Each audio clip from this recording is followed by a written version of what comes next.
Praise the Lord. இந்த நாளிலேயும் கூட தேவனுடைய நாமம் மகிமைப்படுவதாக.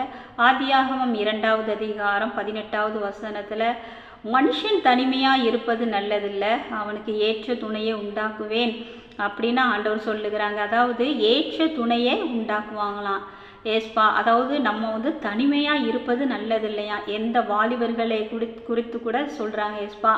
அநேக வாலிபர்களை குறித்து ஆண்டவர் சொல்லுகிறாங்க, தனிமையாக இருப்பது நல்லதில்லை, ஏற்ற துணையை உண்டாக்குவேன். அதாவது இது வாலிபர்களுக்கு மட்டும்தான் சொல்கிறாங்கலாம் நினைக்காதீங்க. உண்மையிலே இது எல்லாருடைய வாழ்க்கைக்கும் இது பொருந்தும். ஏன்னா ஒரு மனுஷன் கர்த்தருடைய துணை இல்லாமல் வாழ முடியாது. என்னுடைய நினைவுக்கு நான் அதை தான் நான் நினைப்பேன். ஏன்னா நம்மளுடைய வாழ்க்கையில் நமக்கு ஒரு குறிப்பிட்ட ஒரு வயது வரும் பொழுது நமக்கு ஏற்ற ஒரு மணவாளன் வருவான். அதே போல் ஒரு மணவாளனுக்கு ஒரு ஏற்ற ஒரு மணவாட்டி வருவா. அப்போது அவங்களுடைய லைஃப்லலாம் பார்த்தீங்கன்னா அந்த வாழ்க்கை துணை வருகிறதுக்கு முன்பாக மிகுந்த ஒரு அன்போடு ஒரு பாசத்தோடு அப்படி நம்ம எப்போ அவங்கள பார்ப்போம், எப்போ நம்ம அவங்களோட பேசுவோம், எப்போ என்கிட்ட பேசுவாங்க அப்படிங்கிற ஒரு ஏக்கம் நம்மளுடைய வாழ்க்கையில் இருக்கும். ஆனால் அந்த அந்த அவங்களுடைய பாசம் மிகுந்த அதிகமாக இருக்கும்.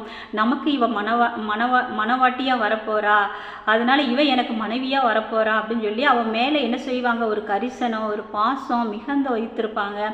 அதே போல தான் ஒரு மணவாளனை குறித்த ஒரு ஆண்மகனை குறித்து பார்த்தீங்கன்னா அவனுக்கும் அதே ஒரு பாசம் இருக்கும். ஆனால் நம்மளுடைய வாழ்க்கையில் நம்ம நமக்கு இந்த ஒரு துணை கிடைத்து தான் நமக்கு அந்த அன்பு நமக்கு கிடைக்கும் அப்படின்னு சொல்லி கூட நம்ம நினைக்கலாம். ஆனால் அது இல்லைங்க. நம்மளுடைய வாழ்க்கையில் நமக்கு வருகிற மணவாளன் ஒரு நாட்களில் அவன் மாறிவிடுவான். நமக்கு திருமணம் ஆகிறதுக்கு முன்பாக நம்மளிடத்துல அன்போடு பாசத்தோடு ஒரு பேசின ஒரு நபர் நம்மளுடைய லைஃப்பில் வந்ததுக்கப்புறம் அந்த லைஃப் எல்லாமே நமக்கு ஒரு பயங்கர ஒரு சேஞ்சியாக இருக்கும். ஏன்னா நம்மளுடைய வாழ்க்கையில் நம்ம எதிர்பார்த்த காரியம் எதுவுமே கிடைத்திருக்காது. அதே போல தான் ஒரு ஆண் மகனுக்கு கிடைத்திருக்காது, ஒரு பெண் மகளுக்கும் என்ன செஞ்சிருக்காது, அது கிடைத்திருக்காரு. ஒரு ஏமாற்றம் தான் கிடைத்திருக்கும். இது ஒரு வாலிபர்களை குறித்து பார்த்தீங்கன்னா மிகுந்த ஒரு வாலிபனோட அவர்கள் என்ன செய்வார்கள், அவர்கள் லவ்ங்கிற காரியத்தில் அவர்கள் விழுந்து போயிருப்பார்கள். அந்த லவ்வும் கூட என்ன ஆகியிருந்திருக்கும், அது அப்படியே இருந்திருக்கும், அந்த பாசம் அப்படியே இருந்திருக்கும்னு நினைக்கிறீங்களா?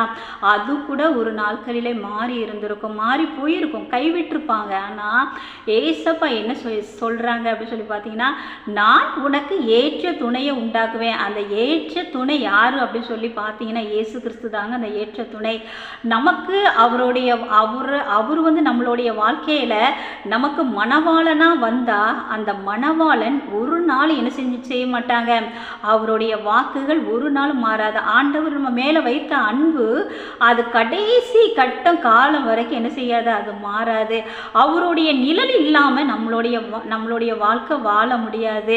அதே போல தான் நம்மளுடைய வாழ்க்கையில் நம்ம ஒவ்வொரு பேர் எப்படி நினைக்கணும்னா, நம்மளுடைய வாழ்க்கையில் நான் கணவர் தான் எனக்கு பெருசு, என் பிள்ளைகள் தான் எனக்கு பெருசு, என் மனைவி தான் எனக்கு பெருசு அப்படின்னு சொல்லிட்டு அவங்க தான் எனக்கு எல்லாமே அப்படின்னு சொல்லி நம்ம நினைத்து இருக்கும்போது அவங்க எல்லாருமே ஒரு நாட்கள் என்ன செஞ்சிருவாங்க, மாறிடுவாங்க. ஆனால் ஏஸ்பா என்ன செய்ய மாட்டாங்க, ஒரு நாளும் மாற மாட்டாங்க. ஏன்னா ஆவிக்குரிய மணவாளன் அவர் தான். ஏன்னா ஆண்டவர் என்ன சொல்கிறாங்க, நம்மளை மணவாட்டி என்று சொல்லி அழைக்கிறாங்க. அந்த மணவாளன் வரும் பொழுது மணவாட்டியாக நம்ம என்ன செய்யணுமா, விழித்து இருக்க வேண்டுமா.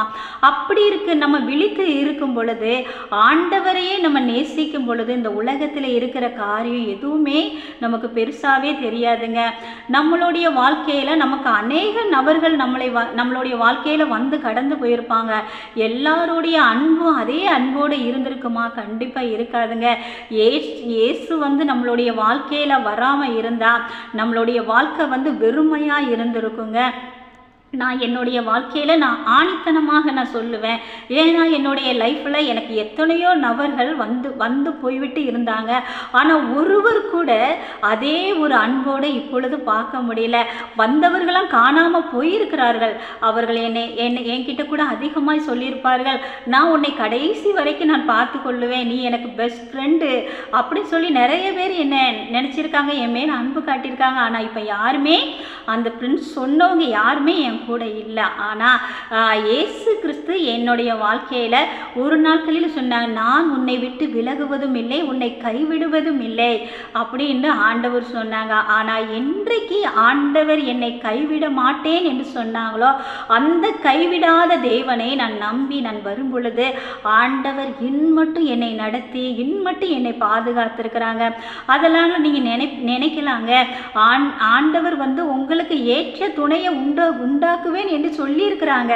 அந்த ஏற்ற துணை யாரு அப்படின்னு சொல்லி பார்த்தீங்கன்னா இயேசு கிறிஸ்து தாங்க உங்களை அழைக்கிறாங்க. அவர் தாங்க உங்களுடைய பெயர் சொல்லி அழைக்கிறாங்க. கண்டிப்பாக நீங்கள் ஏசப்பா கூட வாங்க. இந்த உலகத்தில் உங்கள் கணவர் உங்கள் பிள்ளைகள் யார் வேணாலும் மாறி போகலாம். ஆவிக்குரிய மணவாளன், உண்மையான மணவாளன், பரிசுத்தமான மணவாளன் ஒரு நாளும் இந்த மணவாட்டியை விட்டு அவர் விலக மாட்டார். ஒரு மணவாளனை விட்டு அவர் மணவாட்டியாக இருக்கிறாரு, விலக மாட்டார். அது ஆண் பிள்ளைகளுக்கும் பொருந்தும், பெண் பிள்ளைகளுக்கும் பொருந்தும். நம்மளுடைய லைஃப்பில் இயேசு கிறிஸ்து தான் எல்லாமே சொல்லி நம்ம பார்க்கும்போது அவருடைய துணை இல்லைன்னா நம்மளுடைய வாழ்க்கை இல்லைங்க. என்னுடைய வாழ்க்கையில் நான் அதைத்தான் நான் சொல்ல முடியும். கர்த்தர் நம்மளுடைய வாழ்க்கையில் இருந்தால் மட்டும்தான் நம்மளுடைய உள்ளத்தில் சந்தோஷம், மகிழ்ச்சி எல்லாமே இருக்கும். கர்த்தர் இல்லாத வாழ்க்கை ஒரு வாழ்க்கையே இல்லைங்க. அதனால் இந்த துணையை, இந்த இயேசு கிறிஸ்துவை நீங்கள் எல்லாரும் ஏற்றுக்கொள்ளுங்க. கர்த்தர் உங்களுடைய வாழ்க்கையை ஆசீர்வதிப்பாங்க. God bless you.